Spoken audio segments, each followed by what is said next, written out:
Dua honorer Pemprov Jawa Tengah terciduk berbuat asusila di mobil. Si pria sudah beristri dan punya anak. Sejoli kepergok berbuat asusila di dalam mobil di kawasan Pantai Marina, Kota Semarang, Jawa Tengah pada Senin 12 September 2022. Aksi keduanya dipergoki oleh tim Elang Hebat Semarang yang tengah melintas di kawasan tersebut. Saat dicek, laki-laki dan perempuan itu dalam kondisi setengah tidak mengenakan pakaian. Adapun identitas keduanya yakni GC dan AR. Keduanya merupakan teman satu kantor. AR diketahui telah menikah dan memiliki anak. Kapolrestabes Semarang Kombes Pol Irwan Anwar mengatakan, pasangan itu juga mendokumentasikan adegan panas. Kepada petugas, pasangan tersebut mengaku melakukan perbuatan itu atas dasar suka sama suka.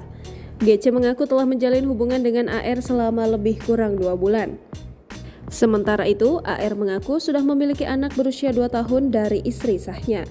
Akibat perbuatan tak pantas itu, keduanya terancam diberhentikan menjadi pegawai di Pemprov Jawa Tengah. Diketahui, keduanya merupakan pegawai honorer di Satuan Kerja Perangkat Daerah Pemprov Jateng. Pemutusan kontrak keduanya bisa dilakukan dengan mudah, mengingat keduanya masih berstatus pegawai honorer. Demikian disampaikan oleh Kepala Badan Kepegawaian Daerah Wisnu Zaroh dikutip dari tribunjateng.com. Dikatakannya, pasangan yang berbuat asusila di mobil itu telah menjadi pegawai honorer selama lebih kurang 1 tahun.